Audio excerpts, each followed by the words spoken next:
Hello friends, आज हम जानेंगे ट्रेनों के नाम कैसे तय किए जाते हैं। जैसा कि हम सभी जानते हैं, भारतीय रेल नेटवर्क पूरी दुनिया का चौथा और एशिया का दूसरा बड़ा रेल नेटवर्क है। तो भारतीय रेलवे ट्रेनों के जरिए पूरे देश को जोड़ता है। जैसा कि जानते हैं, सभी ने रेल से सफ़र ज़रूर तय किए होंगे।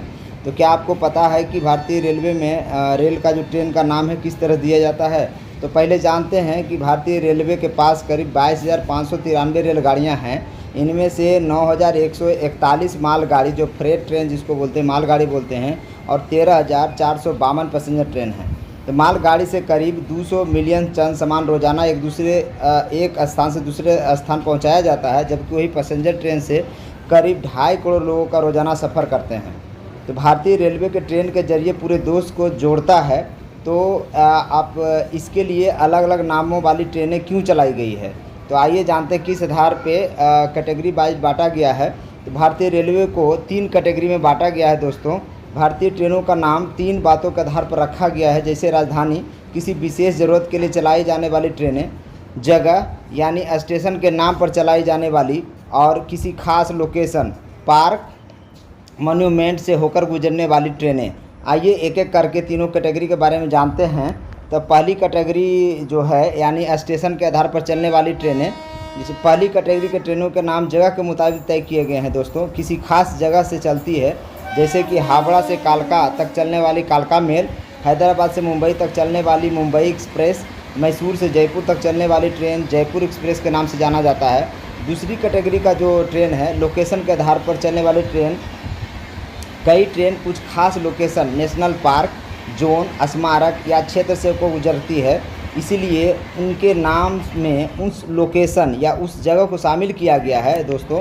ऐसी ट्रेनें जो ज़्यादातर नामों से दिशा, नदी, पार्क, पहाड़ आदि को शामिल किया गया, जैसे हैदराबाद से हावड़ा तक चलने वाली ईस्ट कोस्ट एक्सप्रेस, मंगलोर से तिरुवनंतपुरम के लिए चलने वाली मालाबार एक्सप्रेस, जोधपुर से इंदौर चलने वाली Ranthambore express, Corbett park express, Kaziranga express, Hyderabad से चेन्नई से हैदराबाद जाने वाली चार मीनार एक्सप्रेस और ताज एक्सप्रेस इसके एग्जाम्पल हैं।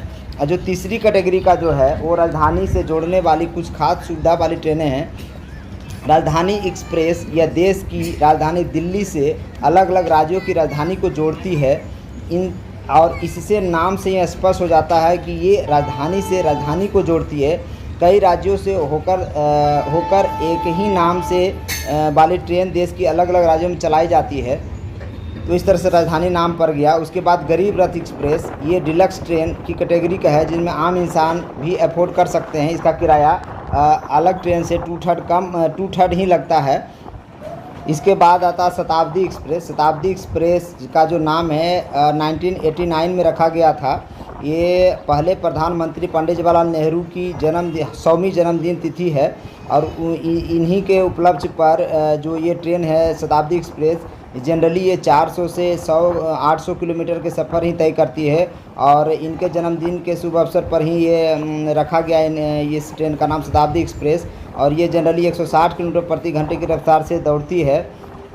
इसके बाद आता है Duronto superfast express. Duronto superfast express जो है, इसमें स्टॉपेज बहुत कम होता है, और ये जो है बेहद लंबी दूरी तय करती है। दुरंतो का नाम बंगाली शब्द निर्बाध यानी रेस्टलेस से पड़ा है। दुरंतो को कई मायने में राजधानी से तेज़ माना जाता है। इसकी रफ्तार करीब 140 किलोमीटर के आसपास रहती है। तो राजधानी का भी तो स्पीड 140 किलोमीटर बराबर है। तो इस तरह से दुरंतो, इस तरह से डिफरेंट ट्रेन का नाम अलग अलग रखा गया दोस्तों। तो ये जानकारी आपको कैसी लगी? अगर अच्छा लगे तो इसको लाइक, शेयर, सब्सक्राइब जरूर करें हमारे चैनल पर नए हैं तो। जय हिंद, जय भारत, जय इंडियन रेलवे।